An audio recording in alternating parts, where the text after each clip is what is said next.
Do you own a car? Or have you ever seen one? Then you might be one of the millions of Americans who suffer from "there's something wrong with my car, but mechanics cost too much itis." Call the Motor Mouse at 516-572-7440. Our trained staff of 2 will help. There are answers, sometimes correct ones, and we may have them. Motormouth Radio, 90.3 FM, WHPC. Hi, I'm Rob Leonard, host of Beatles Songs for the past 24 years right here on WHPC. Beatles Songs airs every Friday from 8 p.m. to 11 p.m., playing the music of the Beatles together, apart, along with Beatle cover songs and songs the Beatles covered, along with songs the Beatles either guested on and or produced. And of course, we provide Beatle news. It's not the same show where they play the same 10 songs. So join me every Friday for Beatles Songs, 8 p.m. to 11 p.m. on 90.3 WHPC, the voice of Nassau Community College, streaming at ncc.edu/WHPC.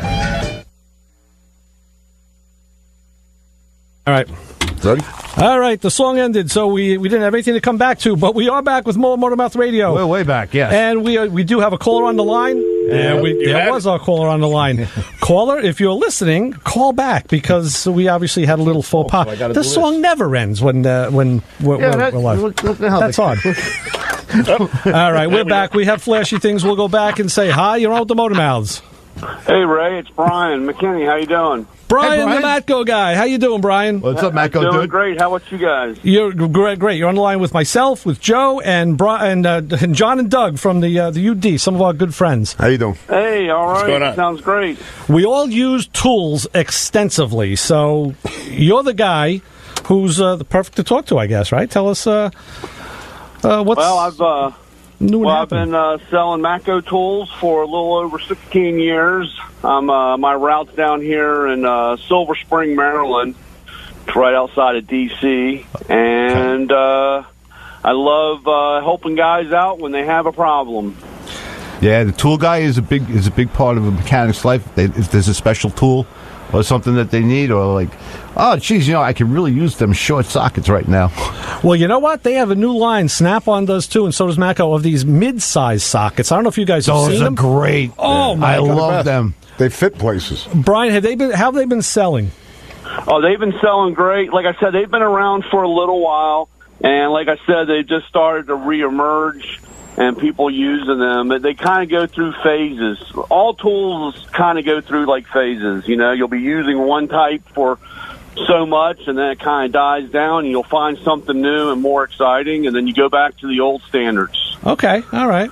Well, everybody has their weird favorite tools. So. Were you guys doing any kind of special with that promotion to sell those sockets? Actually, we just had a really big promotion on those where we had, I think it was like 3 different sets of standard and metric mix, and we had those for a really good price, and you can build up your sets. Basically like buy 2, get 1 free type of thing. That's nice. That's always good. That'll work. Yeah, car guys like free, that's for sure, right? Sure, yeah. Why not? Tools are expensive. Anywhere you can cut yourself a break to get some more, that's definitely on my radar for sure. We sure know about that. Yeah, the especially new guys in this business, I tell them that's the easiest way to build up their toolbox. Buying stuff and you get something for free. We do that. We have that with a die grinder and a drill, or maybe a hammer and a set of punches. We try to, sometimes they're not even related, and it seems kind of weird, but, tools are tools, and we all need them. Yeah, without a doubt. We were talking on Thursday night on the Plane and Traffic show, Lou. We got into talking about wrenches and long wrenches, and I realized that's a little bit of a facet in my collection that I don't have, and I'm looking at these wrenches that look to be like 16, 18 inches long. I'm like, hey, that looks pretty cool. Yeah. So it is amazing. Didn't mean to cut you off there, Ray, but I sell a lot of extra long wrenches. Seems like a lot of guys like it for the leverage. Yeah, the leverage. Well, right. You're not locking two tools together again. Right, exactly. Breaking yeah. 2 wrenches. Yeah. Or busting knuckles. Exactly. Yeah. You just put the ring in the other wrench and go. and hope you don't break your knuckles. Yeah. Which led me to look into this other tool during the week, Joe. I sent you the link for the, what the hell was that thing called? It's an extender you put on the wrench. Oh, yeah. It was independent. That was very cool, yes. Yeah, and there's Eric, another... the car guy, tested that thing. Eric, yeah. right. So there's... That was known as a pipe. Right. Exactly. Right. Yeah. So, Brian, how does a tool guy stay in business? Because I know myself, I'm you don't always buy a lot of stuff. I mean, when you have your core tools, I can coast on what I got for a long time. But you get back in that truck and you want to, you want to spend. You want to sell. So well, it's kind of funny. The two ways that a tool guy stays in business is one is a budget. Okay. you gotta stay in a budget, and two, thank God there's guys like you that are tool junkies. So Oh, God, are we ever? Yep. you're always selling Good tools point. to guys that have everything. So Yeah, that's a good point. Very good You point. think you have every tool until you need it. Right, exactly. Well, that's, working at the shop where I am as a fourth job, I'm telling the guy I'm working with, he's a younger guy coming up in the business, so he's buying now new stuff. And I said, yeah, you're buying your core tools that you're going to have for 35, 40 years, that you're going to have these same tools, so get used to them because you're going to see them a long time. I said, but the specialty tools, and he sees me bring stuff from home to the shop. He's like, wow, what's that? I'm like, I'll show you what that is. He's like, wow, I didn't know they had a tool for that. It's time savers. I'm like, Sure. those are the ones that really make your tool collection what it is. Sure, because that's the Right. kind of stuff trying to, it's either that or you break out the torch and you start bending wrenches and stuff like that. Right. But meanwhile, there's I'm an good for actual that. tool. Oh, yeah, you. Yeah, exactly. Brian, does MATCO and any of the other tool companies do any kind of background and how do they decide what tool line? If there's a new tool that's going to come out, do you know anything about the R&D process on that? Well, I know a little bit because a lot of people submit ideas, and we have a whole engineering department, and they test stuff, and people once again, they get their ideas from mechanics sending in ideas, and that's to any tool manufacturer. Right. Unfortunately, a lot of times, a lot of these manufacturers will kind of they take the credit after the guy's done all the work. Oh, yeah. That's They have to make it, they have to show, they got to get all that stuff, a lot of R&D. and then they sell the product. Yeah, well, that's it's got to be tough because you got to figure on the tool company's part, they're going to put a lot of money into that R&D because they want to sell a lot of tools because you obviously want to make a profit. That's the nature of business. Absolutely. You don't do this for the fun of it.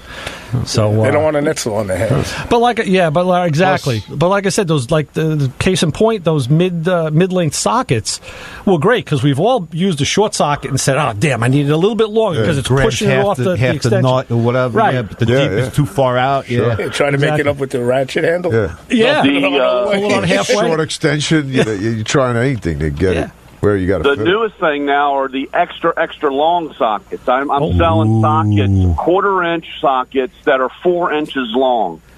Wow, that's And they're a socket shape, and they're, like I said, they're 4 inches long. And a lot of your European cars, Mercedes, BMWs, and stuff like that, they use it because they're down deep into a bumper. right. For bumpers or tail light assemblies, or doing with a door, because the time you get your extension and a little socket on there, and if it falls, it's down in the door. And some of these cars, that's never land once it falls down there. Yeah, That's the Twilight Zone. Forget that's it. why I have an extendable magnet. Well, you hope you can find it. My thought, I had a thought, I think it was 2 weeks ago, Brian. I said, working at the shop, I got all these, the guy over there has all the new LED lights. So the top of his car looks like a freaking operating room. I mean, beautiful. For me, great, because I could see.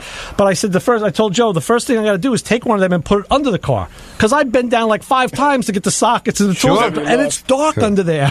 Yeah. You never know what you're going to meet. Yeah, that's right. Yeah, bring some In the fresh shop. meat with you there. A whip or a chair or something, because you never know what's going to come crawling out. You're right. I mean, I remember, Brian, you're talking about 4-inch sockets. I remember all of us in the studio have done this. We've been doing this a long time, so this ain't our first tool rodeo. And I remember when I had to buy... Circus, maybe. I remember when I had to buy metric tools. I'm like, what? I got to buy another set of wrenches and sockets and what, dude? You kidding me? Crazy? Yeah. So now I'm Somebody else thinking... needed a job. And now I'm thinking, wow, now mid-sockets, 4-inch sockets, 12-inch... What's next? You know, It's the way of the world. Seriously. Metric.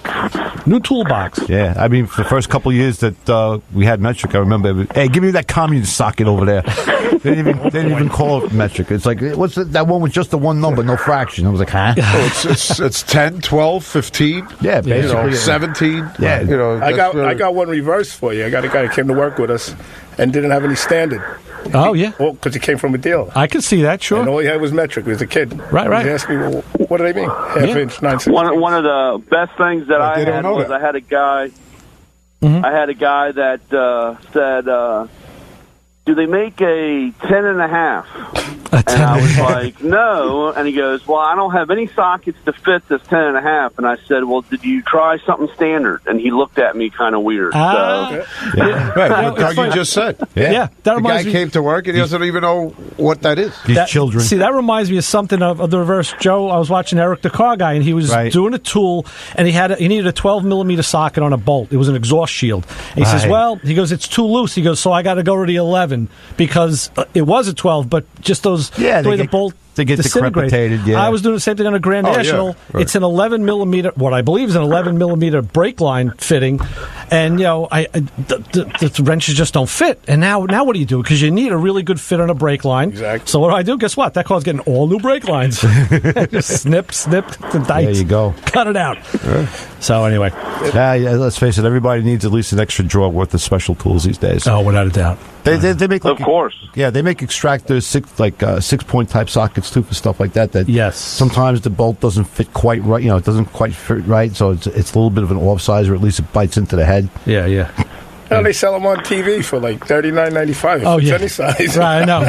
The one with all the little prongies rods in it. in it, Yeah, that fits everything. So Brian, besides working at MATCO, what's in your car life in the stable? What's your hopefully, I have my first car that I got when I was 15 and a half, and that was a 66 Fastback Mustang that's in a million pieces, and hopefully one day it'll all be back together and back. And I also have a old International Scout 800A, the corn binder. I like to hopefully one day get back on the road. Those are getting popular now. I mean, Aaron Kaufman just built one on his new TV show, the guy from Fast and Loud, and he was doing that the something of the hammers. It was it's a off-road thing through rocks in the desert of California, and he did one of them. A Scout. What year is it? 69. Okay. Cool. Yeah, 69, and it's 800A. It looks like a big file cabinet. I had got it with 35s, and I had flipped the axles. So it's like 13 inches off the ground or whatever. It's pretty nice. Or higher than stock. And then, of course, I still have my Euro trash would be a 87 Audi Quattro. That I hope to one day put back together, but parts for that are really ridiculous right now. So okay, Brian, back to tools for a second because we have a comment from the Sky. I know some of the tool brands have done this, and I'm a big fan of it, even though I don't own any. But some of the companies have been laser etching the sizes on the sockets and the wrenches, or somehow indicating the size bigger than my dopey eyes can see. Is MATCO doing that at all, or is it or not? Yes, we've done it on our sockets for the last 20 years, and we actually just started with. We have the traditional, gold color, basically, color that it is. And now we've just started with the neon green and orange. Ooh. Neon orange. Yeah, that's popular. So that you can have with matching air tools, because we have our air tools in three colors, neon green and the bright orange and maroon. Okay. Designer tools. Well, this way, too, if a guy like you, Doug, you got orange, and John's got green, and I got nothing, like mine's just the old style, you can tell whose is whose. And like, hey, give me back that air gun. Get over here. Yeah, exactly. That's one of my biggest questions when somebody comes out. If I have a deal on something and everybody's coming out to the truck to get something, first question is there any different color? Because, you get 3 or 4 guys with the same thing. somebody seems to lose it and steals it from the other guy, and Yeah. it's a whole Well, you know, to be whole cool, ordeal. I guess if the tool companies now had, say, you can usually take the cover off the gun, maybe just make a line of covers, like cell phone covers. Yeah. I get the zebra stripe one, you get the polka dot one, Joey gets the... Yeah, My Little Pony. Is it